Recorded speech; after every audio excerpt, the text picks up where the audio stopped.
What's happening, guys? I'm Dan. Welcome back to the channel. Thanks so much for clicking on the video. We're diving back in to another Arvon beer update. I haven't done a review in quite a few days at this point in time.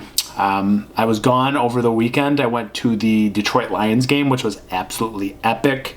I took my dad, took my father-in-law, went with my brother-in-law. It was like a father-son epic night, epic weekend. So had a great time. I'm a little under the weather, I'd say. I'm not super sick or anything, but definitely feeling a little down, a little nasally. I think I'm still in the capacity to do a beer review with moderate precision still. I don't think it's going to flaw the review. Let's see. Let's dive in. So again, Arvon review. It's been a minute. Really awesome can art. We have Vallejo, a West Coast style double IPA. Vallejo, I believe, is a city in California, which makes sense because it's a West Coast IPA we're looking at today. So West Coast double IPA brewed with Citra, Mosaic, and Chinook hops, some of my absolute favorite. It's clocking in at 8.5% ABV, and guys, I don't think there is a canned on date. But this was literally just dropped into distribution for me today.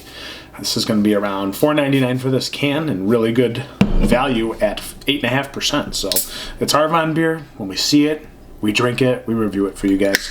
I think they have a lot of Marzens, a lot of Oktoberfest beer coming out. Not sure if I'll review those for you guys. I've done some of them over the years, but they don't typically get a lot of traction. But I really like non-hazies. I like lagers, and I like Oktoberfest beers at this moment in time. So what is my dog trying to break into this room? He is. My dog literally just broke into the room. What's up, Max? Doing reviews here. Okay.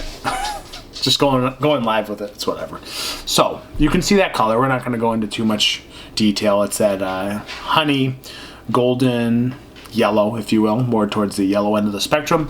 Nice bubbling, streaming up, and yeah, solid, moderate to intense carbonation streaming to the top.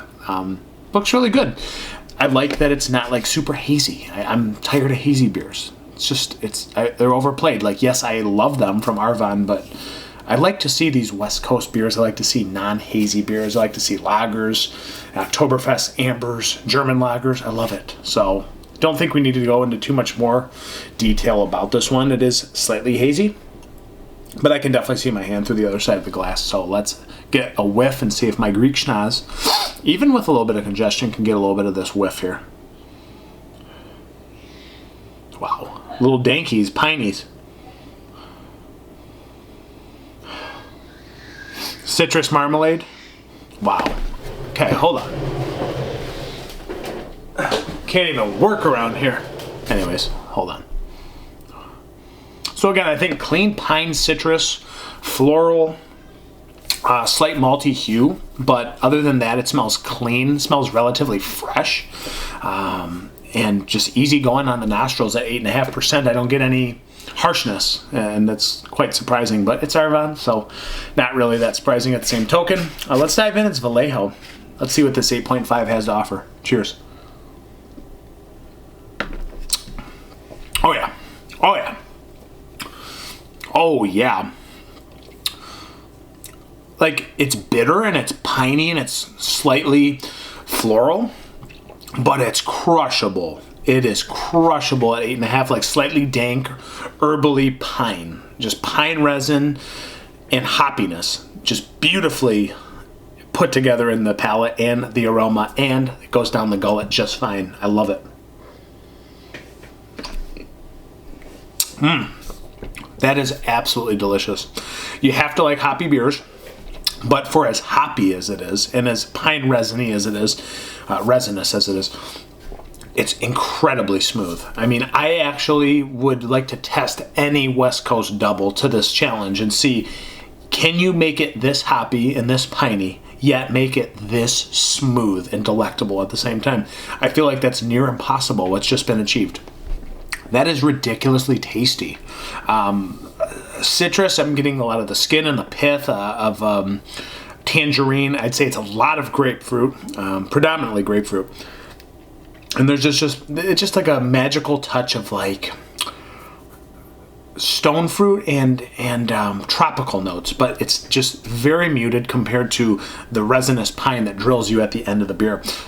It's super delectable. Like, that's the word of the day for this beer, is delectable, tasty, smooth, all those words. 8.5% with this hop profile is fantastic. It's so delicious.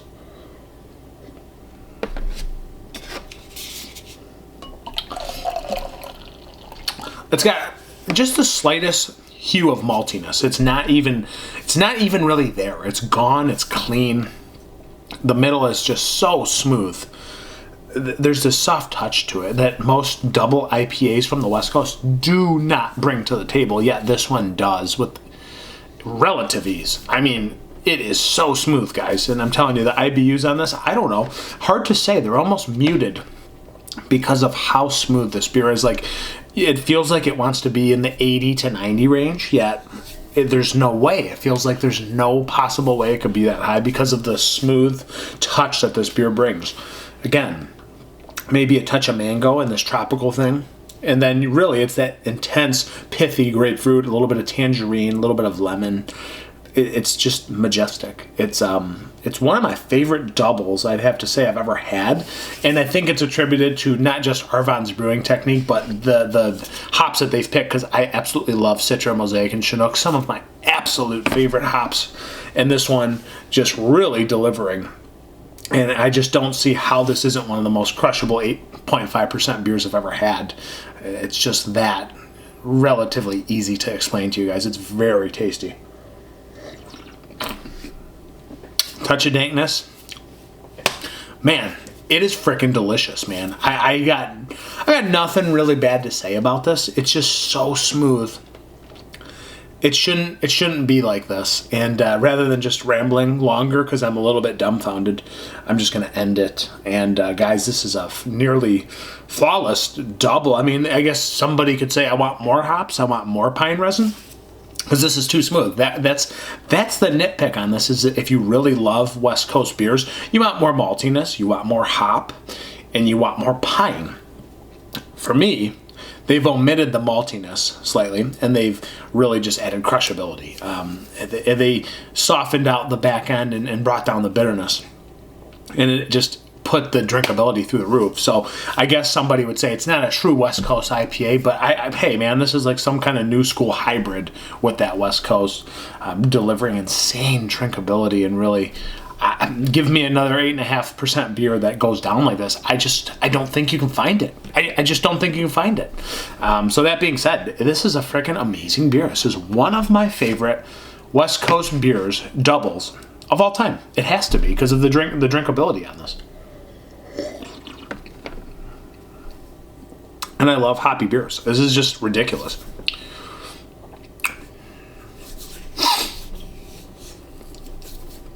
.8 out of 5. I love this beer. I love it.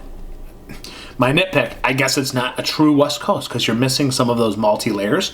You're missing a little bit of the hop bite that just burns the back of your palate, and a little bit of that acidicness and the ethanol burn that goes down. It doesn't have those things. You know what? It's even better though. So that's where I'm going to sit it. I mean, I guess it could be a little bit more attributed to the original West Coast style, and it's not. It's just Arvon's twist on it with amazing drinkability.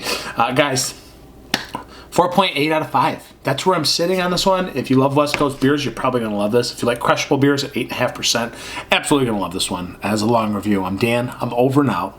I'll catch you on the next one, guys. Cheers.